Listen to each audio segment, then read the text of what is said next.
Visto che stiamo parlando dei costi della politica, chiedo alla prima commissione e quindi alla Presidente Pitalis, nonché a tutti gli altri consiglieri che ne fanno parte, quali criteri democratici abbiano adottato per non prendere in considerazione, anzi per escludere, la mia proposta di legge depositata tempo fa proprio sull'abbattimento dei costi di tutta la macchina regionale, quindi partendo dagli emolumenti di noi consiglieri. Quindi con ciò avete di fatto privilegiato esclusivamente due proposte di legge animate in fondo entrambe dallo spirito della riduzione numerica dei consiglieri. Quindi le due proposte sono state sintetizzate in un testo unico. Scusi, onorevole Zunchetti. Quindi si tratta di un testo unico che palesemente e in modo demagogico tende a ingannare i sardi, contrabbandando proprio come taglia i costi della politica un tentativo violento di tagliare la democrazia, quindi eliminando le diversità con un taglio numerico. Io spero che su questa faccenda mi sia data una risposta esaustiva. L'aspetto, cioè proprio la vorrei anche in aula oggi, possibilmente, Presidente Pitalis. Quindi lo spirito che sta alla base del testo unico che la Commissione ha partorito è simile a quello della legge appena discussa in aula. Mi riferisco a quella sui campi da golf. Una legge che viola il piano paesaggistico regionale tentando in modo subdolo di sostituirlo, così per meglio permettere la cementificazione delle coste. Di fatto con la proposta di legge sulla riduzione dei consiglieri si cementifica e si seppellisce la democrazia e la stessa storia politica sarda, così diversa e originale rispetto a quella italiana. Oh Salis, grazie. Tutto questo sta avvenendo in nome dell'efficienza del Consiglio regionale e della partecipazione attiva dei consiglieri stessi, come se il numero ridotto dei consiglieri fosse garanzia della produttività e della partecipazione popolare delle minoranze all'interno delle nostre istituzioni. Quindi mi chiedo da quando in qua la produttività e l'efficienza è una questione numerica e da quando in qua il numero ridotto dei consiglieri garantisca la pluralità delle rappresentanze e con essa di tutti i territori della nazione sarda. O forse qualcuno pensa davvero che con qualche emendamento concordato si possa cambiare lo spirito di una legge che ha lo scopo così dichiarato dell'allineamento con le direttive italiane e l'eliminazione della democrazia e della specificità sarda.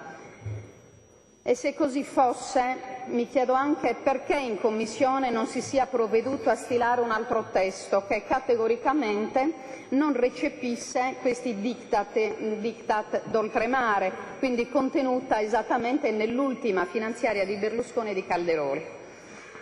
Certamente oggi, soprattutto in questo Consiglio, è molto difficile essere uomini liberi e difendere strenuamente la libertà di partecipazione e gli interessi economici, politici, culturali della propria nazione.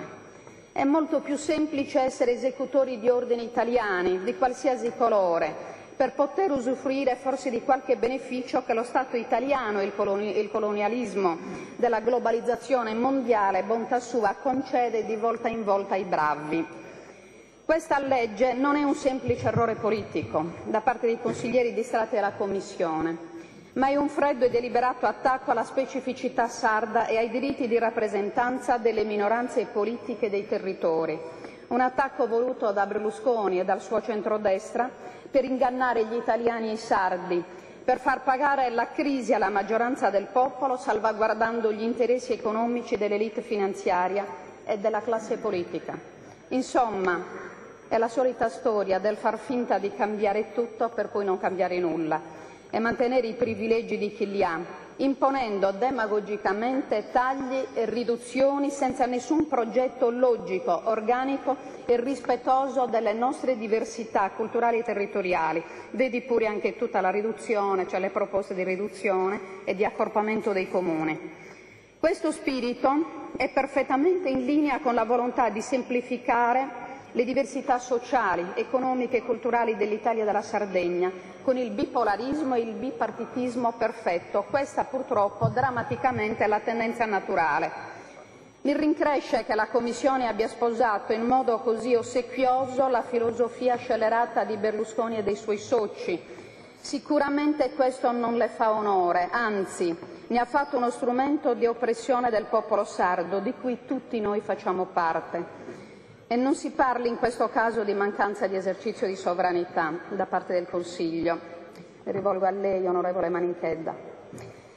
Ma il vero nome di questa situazione è accettazione passiva dell'esercizio di sudditanza. Io la chiamo in questi termini. Tutto questo verso un governo coloniale italiano e naturalmente in cambio di prebende, nella migliore tradizione della borghesia compradora, complice della rapina delle risorse e della libertà della nazione sarda. La coscienza sporca della classe politica sarda, che in 60 anni non solo non ha dato alcuna risposta alle esigenze di libertà e di benessere economico del popolo sardo, ma ha venduto i suoi beni, ha venduto le risorse delle nostre collettività. Per cui questa coscienza sporca di certo non se la lava scaricando responsabilità sullo Statuto speciale per la Sardegna. Deve essere davvero noioso l'intervento, Presidente. Per cui questa classe politica non potrà lavarsi la coscienza, dicevo, scaricando le responsabilità sullo Statuto speciale per la Sardegna, incolpato di aver previsto per i sardi un adeguato numero di rappresentanze democratiche che nascono dalle diversità politiche che i sardi hanno sempre espresso nella nostra storia, una storia e una cultura nettamente differente da quella italiana. La questione politica delle rappresentanze dei cittadini e delle diversità culturali e politiche della Sardegna, omologata alle regioni italiane, viene affrontata solo come una questione demografica. Per cui, come fece l'onorevole Pili in altri tempi, si paragona la Sardegna alla Lombardia come se avessero le stesse caratteristiche economiche, politiche e culturali. Per cui questi bravi partiti, che si nutrono di italianismo contagioso anche in quest'Aula, hanno scoperto che gran parte delle colpe del disastro economico, sociale e politico in Sardegna fino ad oggi sarebbe figlio dell'eccesso di democrazia strappata dai sardi nel 1948, vedi Statuto speciale della Regione Autonoma della Sardegna. Già, ancora una volta, se oggi in Sardegna si muore di fame più di prima, la colpa è del numero dei consiglieri regionali e non della loro produttività e non dei privilegi economici di noi consiglieri e di tutta la macchina amministrativa regionale, colma di sprechi e di sperequazioni di risorse economiche e umane. Naturalmente non si parla mai della drastica riduzione degli emolumenti, roba che io ho assolutamente contemplato nella mia proposta di legge. Questo la dice lunga, anche Calderoli dice le stesse cose. E all'interno della cosiddetta riforma federale italiana, per ora solo fiscale, da tutti criticata, propone l'abolizione delle specificità regionali, quindi della Sardegna col suo ordinamento di regione autonoma, negando con ciò la nostra storia e la nostra diversità, ribadisco, culturale, politica ed economica. Ribadisco che gli estensori di questo testo unico, sposando totalmente la politica di eliminazione delle regioni a statuto speciale, portato avanti da Calderoli, eliminano la specialità sarda al suo statuto, cercando in modo maldestro di livellare ed equiparare la realtà politica sarda che, come tutti ben sappiamo, è nettamente diversa dalla cultura e dall'identità italiana. Per dirla tutta, come molti di voi in termini diversi hanno espresso nei dibattiti sulla sovranità, la Sardegna ha una sua identità culturale nazionale che ha permesso a tutti noi in quest'Aula di parlare di autonomia avanzata, di sovranità e di indipendenza, peraltro cosa che io condivido e che sintetizzo in uno slogan molto significativo: Sardegna no est Italia. Ma come mai oggi, dopo il lungo e appassionato dibattito sulle riforme istituzionali e sui temi della sovranità e dell'indipendenza, Ora, in nome di un allineamento ai diktat italiani, rinnegate tutto e in modo subdolo. Con questa legge volete eliminare le differenze politiche e quindi il diritto di rappresentanza delle diversità della Sardegna all'interno della sua massima istituzione. Le diversità sarde le volete totalmente eliminare e ridurre attraverso la legge elettorale italiana in corso, senza mai aver affrontato e discusso prima la legge elettorale sarda, che è il nostro dovere istituzionale prioritario varare per garantire i diritti e la specificità dei sardi. Non è più possibile dire che è sempre colpa dello Stato italiano che non ci consente neppure di affrontare questo tema. Dovremmo fare sicuramente qualche forzatura. Ci vuole il coraggio di questa classe politica sardo-italiana per firmare un'operazione indegna che con la riduzione numerica da 80 a 60 a 50 a 30 taglia di fatto la democrazia.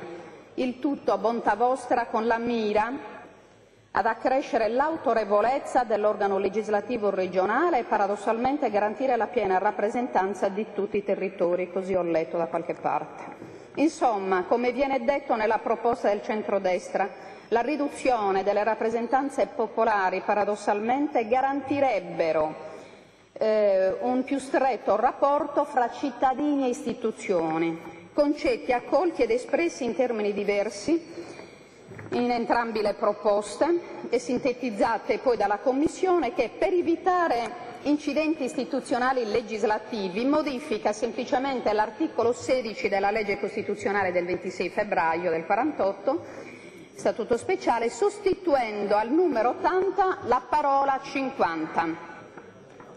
Quindi ancora una volta costruiamo le case partendo dal tetto, quindi siamo bravi a preorganizzare catastrofi e crolli. È chiaro che col pretesto della riduzione dei costi della politica, che vanno ridotti realmente con i tagli ai privilegi, si vuol distogliere l'attenzione dalla pesantissima crisi economica che attanaglia la Sardegna e l'Italia, creando demagogicamente confusione nell'individuazione dei responsabili, quindi disorientamento nei cittadini in modo da far cadere su se stessi i costi del dissesto economico.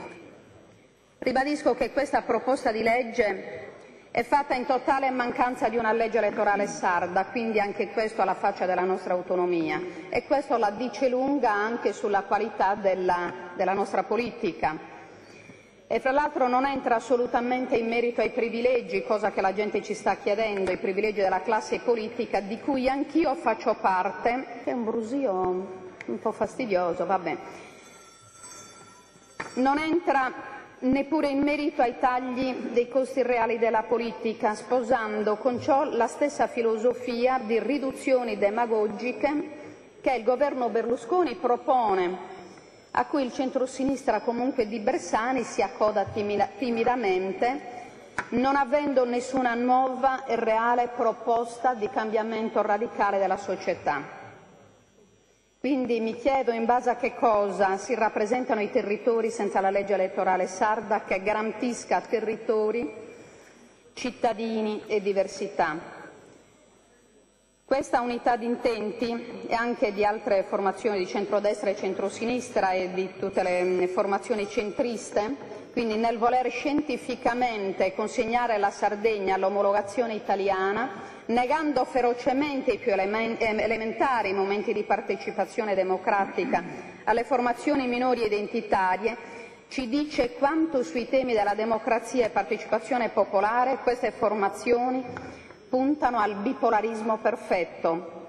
Non abbiamo nessun reale rispetto delle diversità politiche per la Sardegna e anche ancora oggi questo si manifesta in termini chiari. Chi pensa che con questa proposta possa avvantaggiare la propria formazione politica non fa i conti con l'ingordigia del bipolarismo, che punta a tappe forzate al bipartitismo perfetto, creando una dittatura delle cosiddette maggioranze di centrodestra e di centrosinistra.